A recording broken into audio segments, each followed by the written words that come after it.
Alhamdulillahi ala ni'amihi al-dhahirah wal batinah, qadiman wa hadithan. Ashhadu an la ilaha illallah wahdahu la syarikalah, wa ashhadu anna Muhammadan abduhu wa rasuluh allazi la nabiyya ba'dah, amma ba'du. Hadirin ikhwatu iman rahimakumullah, jamaah warasatul Quran yang diridhoi oleh Allah Subhanahu wa taala. Alhamdulillah, Allah Subhanahu wa taala masih memberikan kesempatan kepada kita untuk merasakan indahnya bulan Ramadan. Semoga Ramadan tahun kali ini menjadi Ramadan terbaik yang pernah kita lakukan. Pada acara khataman kitab Du'aul Muslim min Sahihil Imamil Bukhari, kemarin kita sudah beres bahasan bab ketiga. Maka selanjutnya tiada lain adalah bab keempat, yaitu babut taubati, bab taubat. Qala Qatadah berkata, A'udzubillahi minasyaitonir rajim, tubu ilallahi taubatan nasuha. Bertaubatlah kalian kepada Allah Subhanahu wa taala dengan taubatan nasuha. Apa gerangan yang dimaksud dengan taubatan nasuha dalam Quran surah At-Tahrim ayat 8 itu? Maka taubatan nasuha berarti as-sadiqatu an-nasihatu, yaitu taubat yang benar lagi jujur. Lalu satu taubat dikatakan taubatan nasuha itu bagaimana? Yang pertama, tiada lain adalah harus ada an-nadamu, yang berarti penyesalan. Menyesal kita pernah melakukan dosa itu. Sebab dalam satu kesempatan Nabi bersabda, an-nadamu taubatun. Penyesalan itu merupakan bentuk dari taubat. Yang kedua adalah al-istighfar. Kita memohon ampun kepada Allah Subhanahu wa taala atas segala dosa-dosa yang kita lakukan. Yang ketiga, tiada lain adalah al-azmu Allah yauda. Kita membulatkan tekad, membulatkan hati tidak akan mengulangi kesalahan yang sama. Yang selanjutnya, ketika hal ini berkaitan dengan hak Adam, hak sesama manusia, tentunya kita harus meminta dihalalkan kepada orang yang kita pernah mendolim atau berbuat dosa kepadanya. Haddatsana Ahmad bin Yunus, telah menceritakan kepada kami Ahmad bin Yunus. Haddatsana Abu Syihabin, telah menceritakan kepada kami Abu Syihab. Anil A'masyi an Umarah bin Umairin, dari A'mas dari Umarah bin Umair. Anil Haris bin Suwaidin, dari Al-Haris bin Suwaid. Haddatsana Abdullah bin Mas'udin haditsaini, telah menceritakan kepada kami Abdullah bin Mas'ud dua hadis.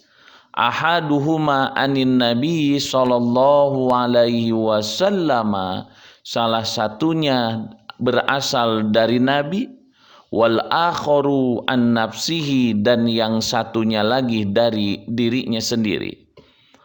Qala, Abdullah bin Mas'ud berkata, ini perkataan Abdullah bin Mas'ud, innal mu'mina, sesungguhnya orang-orang mukmin, yara dhunubahu ka'annahu qa'idun tahta jabalin, ia memandang melihat dosa-dosanya itu seolah-olah dia itu duduk di bawah gunung, ya khaufu an yaqa'a alaihi, dia takut gunung tersebut menimpa atau menindih dirinya. Wa innal fajira yara dunubahu, dan sesungguhnya orang fajir yara dunubahu, melihat dosanya itu, kadubabin marra ala anfihi, seperti seekor lalat yang lewat di hadapan hidungnya. Tsumma qala, kemudian Abdullah bin Mas'ud berkata, inilah bagian yang disebut hadis dari Nabi SAW, lallahu aprahu bi taubati abdihi min rajulin nazala manjilan wa bihi mahallakatun. Sesungguhnya Allah lebih senang terhadap tobat seorang hamba daripada seorang laki-laki yang singgah di satu tempat, di mana singgahnya itu merupakan di antara sebab kebinasaan, yaitu hilangnya makanan dan minuman. Wa ma'ahu rahilatuhu, dia itu membawa hewan tunggangannya, alaiha ta'amuhu wa syarabuhu, di mana di atas tunggangannya itu ada makanan dan minuman. Fawadha'a ra'sahu wa nama naumatan, maka dia berbaring dan tidur sekejap. Pastaiqadha wa qad dahabat rahilatuhu, lalu dia terbangun dan hewan tunggangannya itu hilang. Hatta, sehingga idashtadda alaihil harru wal atasu au masya Allah, sehingga ketika panas ini menyengat dan haus ini luar biasa, maka au masya Allah, atau apapun yang Allah kehendaki, qala, ia berkata, arji'u ila makani, aku akan kembali lagi ke tempatku. Paroja'a, maka dia kembali, fanama naumatan, lalu dia tidur beberapa saat. Summa rafa'a ra'sahu, kemudian dia mengangkat kepalanya terbangun. Fa'idha rahilatuhu indahu, ternyata hewan tunggangannya itu ada di sampingnya. Dalam riwayat yang lain, saking orang ini bahagia, dia mengatakan, ya Allah, aku adalah Tuhanmu dan engkau adalah hambaku. Terbalik, seharusnya dia mengatakan, ya Allah, sesungguhnya aku adalah hambamu dan engkau itu adalah Tuhanku.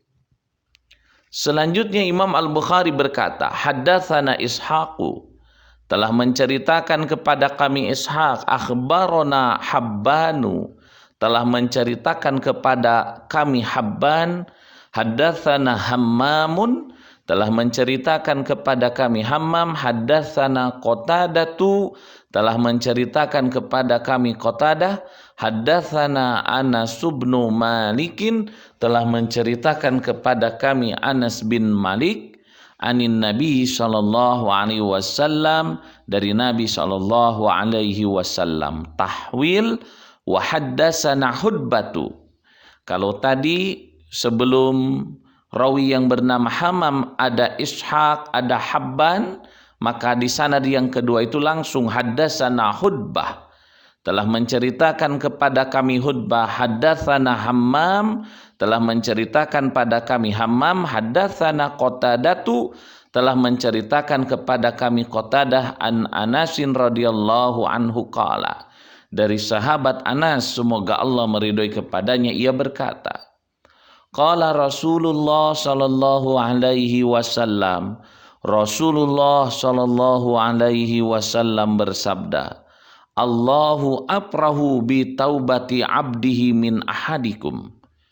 Allah subhanahu wa ta'ala lebih berbahagia disebabkan taubatnya seorang hamba ia di antara kalian. Saqata ala ba'irihi.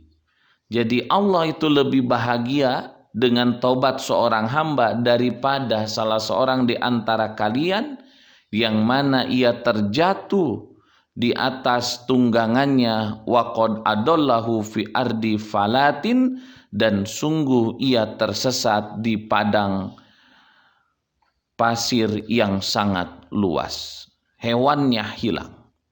Nah, maka hadis-hadis tersebut menjelaskan kepada kita semua bagaimana betapa bahagianya Allah Subhanahu wa taala ketika ada seorang hamba yang mau bertobat kepada Allah Subhanahu wa taala.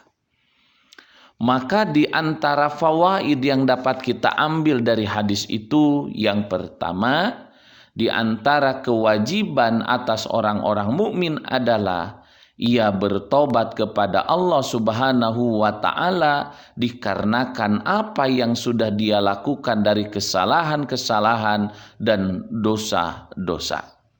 Adapun taubat yang harus dilakukan harus taubatan shodiqotan khalisotan. Harus tobat yang benar, tobat yang murni liwajhillahi tabaraka wa ta'ala. Harus karena Allah Subhanahu wa ta'ala. Yang kedua, hadis ini menunjukkan karunia Allah dan kebaikan Allah terhadap hamba-hambanya. Oleh karena itu, Allah menyukai hamba-hambanya agar mereka itu tetap senantiasa istiqomah dalam ketaatan dan senantiasa merendahkan diri di hadapan Allah dan bertobat kepada Allah supaya mereka mendapat keberuntungan di surga Allah Subhanahu wa taala. Dan yang ketiga, menetapkan sifatil farhilillah tabaraka wa ta'ala isbatan yaliku bijalalihi wa adhamatihi. Menetapkan sifat bahagia bagi Allah Subhanahu wa ta'ala itu satu hal yang layak disebabkan bijalalihi wa adhamatihi, disebabkan kemuliaan dan keagungan Allah. Tentunya bahagia Allah berbeda dengan berbahagia makhluknya. Kenapa? Laisa kamislihi syai'un. Yang selanjutnya adalah sesungguhnya ketaatan orang yang taat dan kemaksiatan orang yang maksiat. Jadi ketaatan orang yang taat tidak memberi manfaat bagi Allah, dan kemaksiatan orang yang maksiat tidak akan pernah memadaratkan Allah. Akan tetapi sebab bahagianya Allah dikarenakan taubatnya seorang hamba, sebab Allah itu karimun, Tuhan yang maha mulia, yuhibul karoma, mencintai kemuliaan, sehingga Allah Subhanahu wa ta'ala mencintai untuk memaafkan jauh lebih banyak daripada menyiksa hambanya. Oleh karena itu, ketika seorang hamba mengetahui hal itu, maka hendaklah ia mencintai Tuhannya, memperbanyak ibadah kepadanya, merendahkan diri kepadanya, menjalankan perintah Allah, menjauhi larangannya. Yang kelima adalah, ini menjadi dalil bahwasanya seorang mukmin mesti ada perasaan takut, was-was, khawatir disebabkan dosanya itu Allah akan menyiksanya. Sehingga dikarenakan masih adanya perasaan itu, hendaklah ia berdoa kepada Allah dengan memperbanyak ibadah dan istighfar dan bertobat kepada Allah Subhanahu wa ta'ala. Yang keenam, tiada lain adalah disyariahkannya tasbih, penyerupaan perkara-perkara maknawi dengan perkara-perkara yang nampak untuk memudahkan memahami keduanya dan memahamkan hamba-hamba Allah pada urusan itu. Hadirin ikhwatu iman rahimakumullah, itulah kajian kita Bab yang keempat, babut taubat, semoga ada manfaatnya. Allahumma salimni lir Ramadan wa sallim Ramadana li wa salimhu minni mutaqabbalan. Aqulu qouli hadza wa astaghfirullah li wa lakum. Rabbana atina fid dunya hasanah wa fil akhirati hasanah wa qina adzabannar. Assalamualaikum warahmatullahi wabarakatuh.